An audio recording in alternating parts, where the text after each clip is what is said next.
नमस्कार, स्वागत है आपका इंडिया न्यूज पंजाब हिमाचल में और मैं हूं आपके साथ मुस्कान हुसैन। बुलेटिन की शुरुआत करेंगे बड़ी खबर के साथ।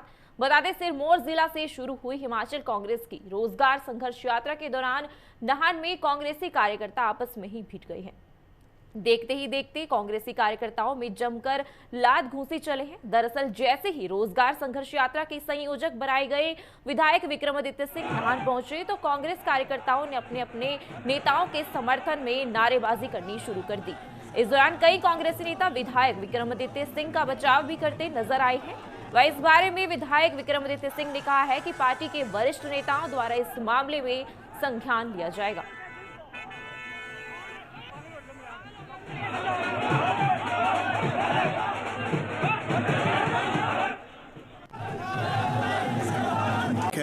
थोड़ा बहुत जो है वो प्रतिस्पर्धा चलती है, मगर इस पे हम पार्टी की जो हमारे वरिष्ठ नेता है वो इसमें संज्ञान लेंगे और मुझे विश्वास है कि सब चीज़ बिल्कुल ठीक होगी और हम मिलकर यहाँ पे कांग्रेस पार्टी को जिताएंगे, क्योंकि यहाँ पे नेता की बात नहीं है, बात कार्यकर्ताओं की है। कार्यकर्ताओं के अंदर बहुत जोश है, कार्यकर्ता चाहते हैं कि यहाँ पे कांग्रेस पार्टी को जिताना चाहते हैं और उनकी भावनाओं की कदर करना हम सब का दायित्व बनता है। इसलिए हम मिलकर यहाँ पर कांग्रेस पार्टी को जिताएंगे। जो भी कमी पेशी पिछली बारी रह गई थी उसको इस बारी पूरा किया जाएगा और यहाँ पे कांग्रेस पार्टी का झंडा नाहन निर्वाचन क्षेत्र में बुलंद करना हम सब का दायित्व है, जिसके लिए हम कार्यरत हैं। देखिए, हमारा कहना बिल्कुल स्पष्ट है। हम वही बात कहेंगे जो बात हो सकती है। इसमें कोई दो राय नहीं है कि हिमाचल प्रदेश की वित्तीय परिस्थिति आज ठीक नहीं है। 70,000 करोड़ का ऋण हिमाचल प्रदेश के ऊपर है। 14 लाख बेरोजगार युवा हिमाचल प्रदेश के अंदर है और बहुत सी परेशानियां हमारे कर्मचारियों के ऊपर है, हमारे युवा साथियों के ऊपर है। बागवान किसानों के पिछले कल ही एक बहुत बड़ा जो है प्रदर्शन वो शिमला के अंदर हुआ, उन्होंने भी अपनी मांगें रखी है। आज कोई भी ऐसा वर्ग नहीं है प्रदेश के अंदर जो इस सरकार से खुश है। इसीलिए हमने खास रूप से युवाओं के लिए ये यात्रा प्रदेश के अंदर निकाली है।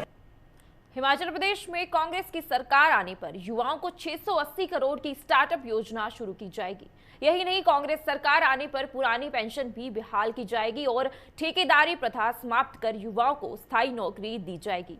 यह बात हिमाचल प्रदेश युवा कांग्रेस के अध्यक्ष निगम भंडारी ने कुल्लू में प्रेस वार्ता को संबोधित करते हुए कही है। उन्होंने कहा है कि हिमाचल में बेरोजगार यात्रा की शुरुआत कांगड़ा जिला से हुई है और इस यात्रा में उन बेरोजगार युवाओं को जोड़ा जिनके साथ भाजपा ने छल किया है। उन्होंने कहा है कि बेरोजगार यात्रा का नेतृत्व विक्रमादित्य सिंह व रघुवीर सिंह बाली द्वारा किया जाएगा।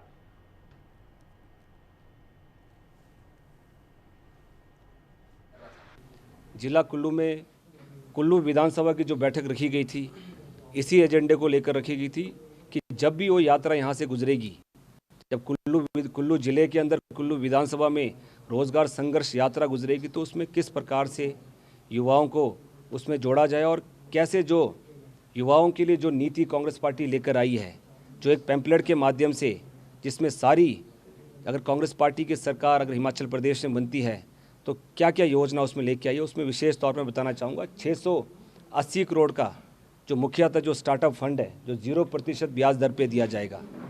पहले कांग्रेस पार्टी ग्रामीण मनरेगा योजना लेके आई थी, रोजगार गारंटी योजना। कांग्रेस पार्टी की सरकार बनती है तो इसको शहरों में भी लेकर आएंगे और साथ ही साथ मैं बताना चाहूँगा home stay, hotel, adventure sports व बागवानी क्षेत्र में भी विशेष पैकेज युवाओं को दिया जाएगा और स्वास्थ्य, शिक्षा, पर्यटन व अन्य विभाग में 2 लाख से अधिक रोजगार दिया जाएगा युवाओं को। आम आदमी पार्टी के प्रदेश अध्यक्ष सुरजीत ठाकुर हमीरपुर पहुंचे हैं, जहां उन्होंने आप कार्यकर्ताओं और पदाधिकारियों से मुलाकात कर आगामी रणनीति पर चर्चा की है।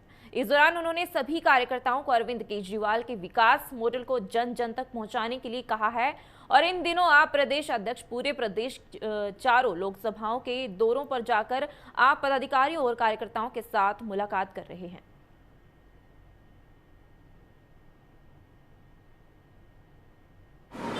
उनके लिए भाजपा के द्वारा काफ़ी पीछे बयान आया है कि जो जिनके नेता पहले से जेल में रह रहे हैं वो पहाड़ में क्या कर पाएंगे, क्या कहना चाहिए? देखिए, सबसे पहले तो आपको ये समझना होगा कि वो जेल क्यों गए। मैं तो ये बोलूँगा आपको कि वो हिमाचल में जिस तरीके से इनकी पोल खोल कर रहे थे भाजपा और कांग्रेस की, नुक्कड़ सभाएं हो रही थी, हर एक दिन में 5-5, 7-7 जगहों पे जाकर लोगों को बताया जा रहा था कि ये भ्रष्टाचारी पार्टियां हैं, इन्होंने हिमाचल प्रदेश को समस्याओं के अलावा कुछ नहीं दिया, इन्होंने हिमाचल प्रदेश को ठगा है। तो जब ये चीज़ें इतनी ज़्यादा चली और लोग आम आदमी पार्टी के साथ ज़्यादा जुड़ रहे थे, ज़्यादा लाइक कर रहे थे, तो उनको रोकने का एक ही मात्र तरीका था भाजपा के पास, वो है जांच एजेंसी, वो है ईडी, वो है सीबीआई या सीआईडी, जिनका ये दुरुपयोग करके ऐसे करते रहे। और ये पहली बार नहीं है, इन्होंने पहले भी ऐसे कई बार प्रोग्राम किए और ये आगे भी करते रहेंगे कि जो भी इनके रास्ते में आएगा उसको इसी तरीके से ईडी और सीबीआई जैसी जांच एजेंसियों के माध्यम से हटाया जाएगा। तो ये रुकने वाला नहीं है, ये हकीकत है। आज अगर इन्होंने हमारे स्वास्थ्य मंत्री जी के साथ इस तरह का खिलवाड़ और इनको राजनीति का शिकार बनाया है, क्यों बनाया है? क्योंकि वो मीटिंगें कर रहे थे यहाँ पे, क्योंकि वो इनके बारे में बता रहे थे, इनके खुलासे कर रहे थे, इनके भ्रष्टाचार के खुलासे हो रहे थे। शाहपुर से कांग्रेसी नेता केवल पठानिया ने करेरी, रावा और घेरा और बनोटू क्षेत्रों का दौरा किया। भारी बरसात के कारण बनोटू गांव में भूस्खलन के कारण खड्ड में भारी मलबे के गिरने से खड्ड का पानी रुकने का स्थानीय कांग्रेस प्रतिनिधि केवल सिंह पठानिया ने मौके पर जाकर देखा कि खड्ड में मलबा गिरने से पानी ज्यादा इकट्ठा हो गया है, जिस पर पठानिया ने कहा है कि इससे गांव को खतरा हो सकता है, लेकिन 48 घंटे होने को हैं और प्रशासन का कोई भी आदमी यहां नहीं पहुंचा है। साथ ही पठानिया ने प्रशासन से वक्त रहते ठोस कदम उठाने की अपील की है। पंचायत के गांव मौसू में मैं वर्तमान प्रशासन से अनुरोध करना चाहता हूं कि तुरंत यहां डिजास्टर मैनेजमेंट की टीम भेजी जाए, क्योंकि मौसू गाँव को भी और इसके साथ नीचे लगते घेरा और चढ़ी तक जब ये मैं कहता हूँ झील छूटेगी तब ये नुकसान होगा। और 48 घंटे हो गए, लेकिन अभी तक जो है वर्तमान प्रशासन का कोई भी आदमी यहाँ नहीं पहुँचा है। मेरी जिलाधीश महोदय से प्रार्थना है कि जल्दी ही यहाँ जो है इस टीम को भेजा जाए और उसको सुरक्षित तरीके से, जिस तरीके से डिजास्टर मैनेजमेंट काम करती है, तो गाँव को भी बचाया जाए और नीचे के लोगों को भी बचाया जाए। और तुरंत जो है चाहते हैं कि यहाँ टीम पहुँचे।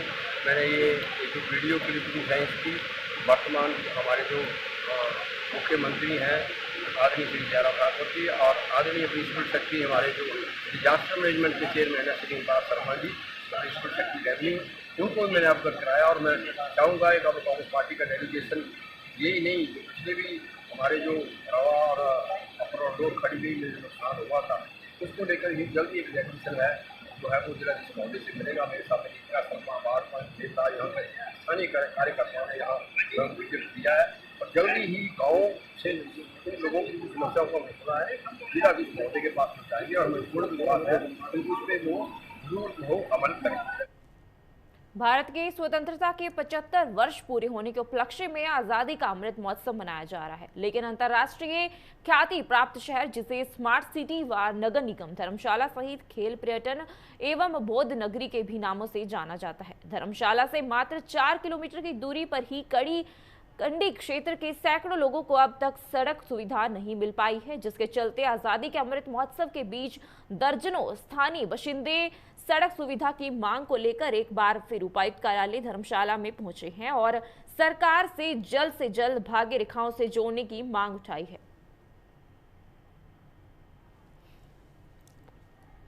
नमस्कार जी, मैं अनुज कुमार वार्ड नंबर 14 से आज अपने गाँव वासियों के साथ उपायुक्त कार्यालय में आया हूं। हमारे गांव में जो HPCA द्वारा हमारी जो सड़क है बुड़ूनाग मंदिर से होते हुए हमारे गांव को जाती है और वहीं से रास्ता एक बनगोटू गांव के लिए जाता है। उस सड़क पे वो अपना कब्जा करने की सोच रहे हैं, बार बार वहाँ पे नपाई की जा रही है HPCA के द्वारा। तो हमारी प्रशासन से यही मांग है कि उस सड़क को जो PWD के अंडर है उसे वैसे ही रहने दिया जाए, क्योंकि हमारे ग्रामीण साथियों को बहुत उससे नुकसान होगा और हमारा मंदिर का और हमारा वहाँ एक ग्राउंड है, मेला ग्राउंड है, उस पर आने जाने में हमें बहुत तकलीफ़ होगी और इसलिए उस रास्ते को जैसे है वैसे ही रहने दिया जाए। और PWD से भी हमारी मांग रही है कि उस रास्ते को जल्द से जल्द पूरा किया जाए, क्योंकि अधर में लटका हुआ है काफ़ी समय से।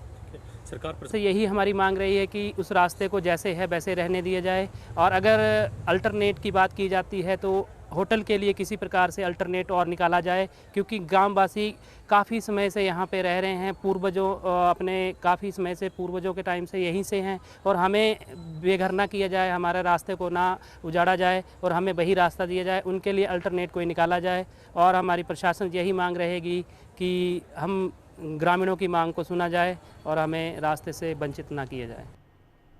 विधानसभा क्षेत्र नैना देवी में ऐसे भी गांव हैं जहां पर सड़कें बना है लेकिन उनकी मुरम्मत नहीं हो पाई है। लोगों ने प्रदेश के मुख्यमंत्री जयराम ठाकुर से ये लगाई गुहार। आपको बता दें कि बीती रात महिला को सड़क तक पहुंचाने के लिए चारपाई पर लिटाकर सड़क तक पहुंचाया गया और भारी बरसात के चलते सड़क जगह जगह बंद हो गई, जिसके बारे में कई बार विधायक व प्रशासन को बताया गया है लेकिन किसी ने भी सूद नहीं ली है। पिछले कल हमारे गांव में एक महिला का अचानक पैर फिसलने से उसका हाथ भी टूट गया है और एक टांग में भी फ्रैक्चर आया हुआ है। तो बेचारी महिला घर में अकेली थी। जैसे वो बेचारी चिल्लाने लगी तो ग्रामीण आए, तो वो बेचारी उठ नहीं सकती थी, वो बेचारी हिल भी नहीं सकती थी। तो ग्रामीणों की सहायता से जो लोगों ने उसको चारपाई के ऊपर उठाया और सड़क से जाते हुए ऊपर सड़क तक पहुंचाया। क्योंकि सड़क की हालत गंभीर थी तो रात को अंधेरा था, रात के अंधेरे में जो लोगों ने जो अपना अपना कंधा देकर बेचारी महिला को जो उपचार दिलाने के लिए जो सड़क तक पहुंचाया, क्योंकि सड़क की हालत बहुत ही गंभीर थी। शाम के टाइम मेरे चाची जी जब पशुओं का काम कर रहे थे तो अचानक उनका पैर फिसल गया और उनकी टांग फ्रैक्चर हो गई। जब हमने गाड़ी वालों को कॉल करी तो उन्होंने आने से मना कर दिया, क्योंकि रोड की हालत बहुत ही खस्ता है और यहाँ पर अगर उनको नीचे खड्ड से लेकर जाएं तो वहाँ पर जो अली खड्ड है वो पूरे उफान पर है और ना ही वहाँ पे कोई रोड की व्यवस्था है और ना ही कोई पुल की व्यवस्था है। हमने गांव वालों की सहायता से उनको भोली स्कूल तक चारपाई के ऊपर लेके गए और वहाँ से हम उनको हॉस्पिटल में लेके गए। अगर यहाँ पर कोई इमरजेंसी हो जाती है तो इस गांव में कोई भी जल्दी से जल्दी किसी भी व्यक्ति को उपचार नहीं मिल सकता। इसलिए मेरा आपसे निवेदन है कि इस गांव के बारे में थोड़ा सोचा जाए और सड़क की व्यवस्था को ठीक किया जाए।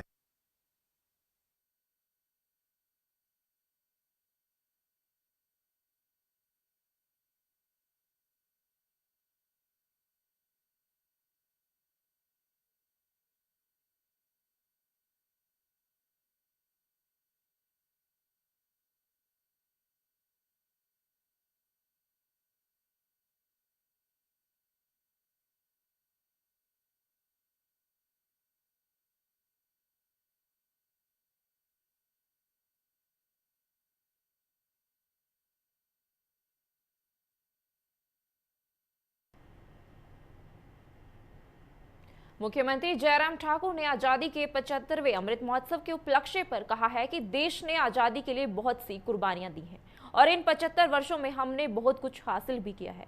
इसके साथ ही उन्होंने पीएम मोदी के हर घर तिरंगा अभियान को सफल बनाने की बात कही है और साथ ही उन्होंने कांग्रेस पर निशाना साधते हुए कहा है। आइए सुनते हैं।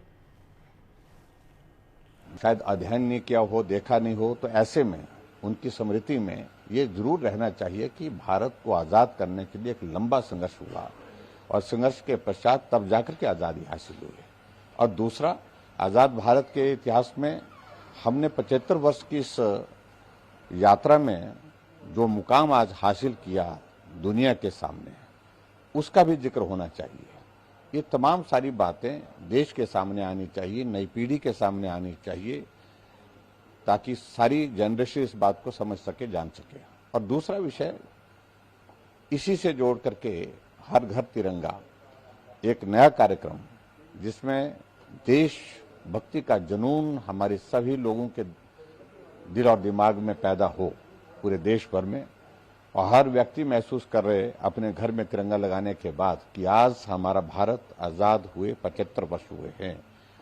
और आज़ाद भारत के लिए जिन लोगों ने अपनी कुर्बानियां दी हैं उनको भी हम स्मरण कर सके और मुझे इस बात की खुशी है कि पूरे देश भर में इस अभियान को बहुत ज़बरदस्त जो है वो समर्थन मिला है। और वहीं हिमाचल प्रदेश में भी हम 15 लाख से ज़्यादा तिरंगे जो है वो घरों में लगाने की हम योजना बनाई है।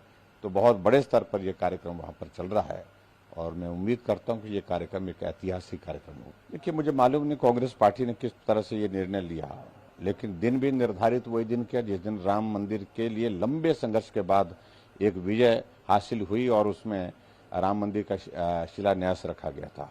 और ये अवसर मुझे लगता है कि उस दृष्टि से उचित नहीं था, नहीं करना चाहिए था, लेकिन फिर भी उसके बावजूद जिस तरह से किया, तो मैं तो ये कहूँगा कि जिस तरह के कपड़े पहने उस तरह के कारनामे उन लोगों के और जो दुनिया के सामने हैं आज, और यही कारण है जिसके कारण पूरे देश भर से कांग्रेस लुप्त हो गई। अमृत महोत्सव के नाम पर अब प्रदेश में चुनावी रैलियों की शुरुआत हो गई है। जिला बिलासपुर के विधानसभा चुनाव क्षेत्र झंडूता व घुमारवीं में जनसभाएं आयोजित की जा रही हैं। इन जनसभाओं में मुख्यमंत्री जयराम ठाकुर ने अपने बिलासपुर दौरे के दौरान जनता से चुनावों के लिए अपील की है और मुख्यमंत्री ने जहां जनता से भाजपा सरकार के विकास पर सहयोग करने की मांग की है, तो उन्होंने प्रधानमंत्री नरेंद्र मोदी और भाजपा राष्ट्रीय अध्यक्ष जगत प्रकाश नड्डा का भी जमकर गुणगान किया है और मुख्यमंत्री ने प्रदेश में कांग्रेस पर भी निशाना साधा है। मुझे इस बात की प्रसन्नता है कि हिमाचल अपने अस्तित्व के यानी कि गठन के 75 वर्ष पूर्ण करने के बाद आगे बढ़ रहा है। आदरणीय प्रधानमंत्री नरेंद्र मोदी जी ने पूरे देश भर में 75 वर्ष आज़ादी के पूर्ण होने पर अमृत महोत्सव की शुरुआत की है। अनेक योजनाओं, अनेक कार्यक्रमों के माध्यम से आप लोगों ने देखा होगा अमृत महोत्सव पूरे देश भर में बहुत उत्साह के साथ मनाया जा रहा है। और उसी तरह से हमारे लिए सौभाग्य की बात है, हिमाचल प्रदेश के गठन के भी 75 वर्ष पूरे हुए और इसलिए आप सामने जो हमारी प्रदर्शनी है उसको देख सकते हैं कि हिमाचल तब और हिमाचल अब, उसकी एक झलक आप दे सकते हैं। कहाँ हिमाचल प्रदेश में उस वक्त 228 किलोमीटर सड़क थी, आज 39,500 किलोमीटर सड़क। और इसके अलावा हर क्षेत्र में शिक्षा के संस्थान, स्वास्थ्य के संस्थान और उसके साथ और बहुत सारी चीज़ों को लेकर हम जिक्र कर सकते हैं। लेकिन मैं एक बात जरूर कहना चाहता हूँ, अगर हिमाचल प्रदेश की प्रगति में सबसे बड़ा योगदान रहा तो वो हिमाचल के लोगों का रहा है।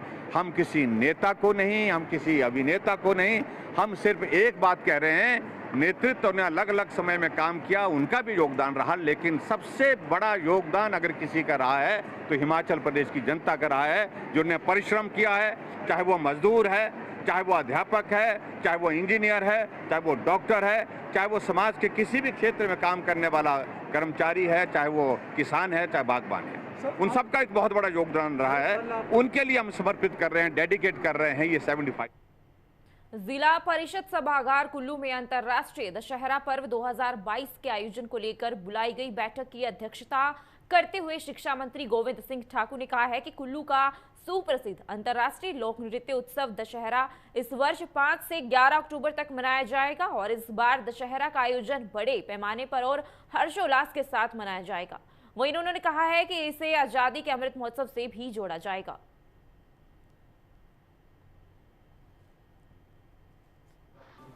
और आज दशहरे की पहली मीटिंग हुई है और आज रघुनाथ जी के ओर से जो यहाँ पर हमको सूचना प्राप्त हुई है, तो उन्होंने कहा है कि दशहरा 5 अक्टूबर से लेकर 11 अक्टूबर तक चलेगा और अभी दशहरे की सारी तैयारियों को पूरा करने के लिए हमारे पास पूरे 2 महीने हैं और इस बार हमको ये लगता है कि हमने दशहरे की पहली बैठक ठीक समय पर की है और इसलिए इस बैठक में लगभग जो 3 घंटे तक चली है और उसमें ऑफिशियल और नॉन ऑफिशियल की तरफ से कई प्रकार के सुझाव आए जिन पर हम विचार करेंगे और बहुत अच्छे सुझाव आए हैं और उसमें कुछ बातें आज़ादी का अमृत महोत्सव को लेकर के भी आई हैं और उनको भी हम उसमें ऐड करेंगे। और दशहरा इस बार का हमारा बहुत भव्य तरीके से बनेगा क्योंकि बीच में कोरोना के कारण से बन नहीं पाया, लास्ट ईयर बना लेकिन वो पूरा प्रकार से उसमें जो हमारे यानी व्यावसायिक चीज़ें थी वो नहीं हुई थी। हमने देवी देवताओं को निमंत्रण किया था।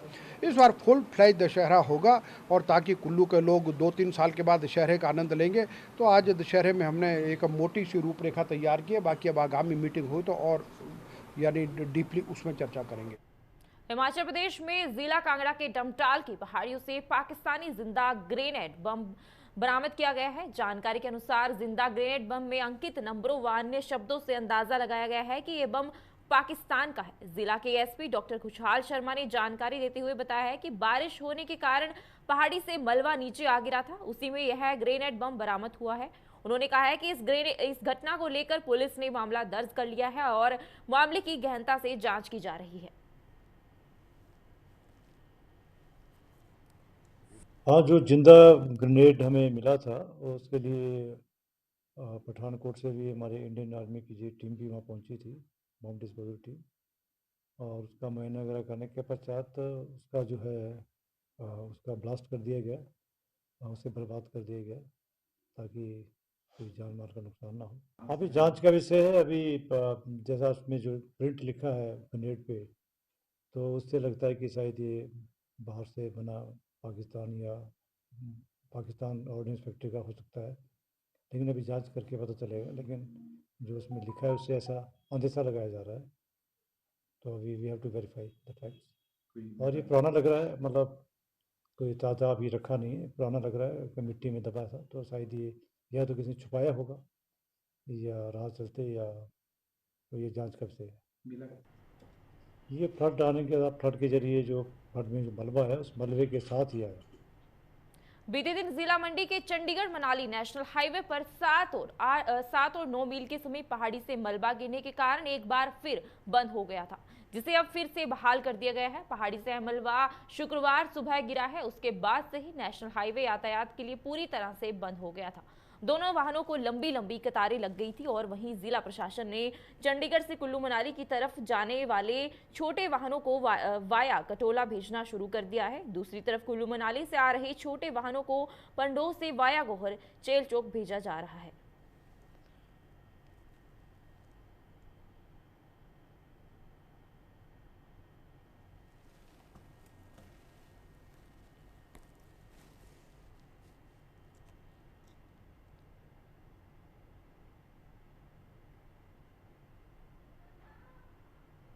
फिलहाल के लिए बस इतना ही। तमाम खबरों के लिए देखते रहिए इंडिया न्यूज पंजाब हिमाचल। नमस्कार।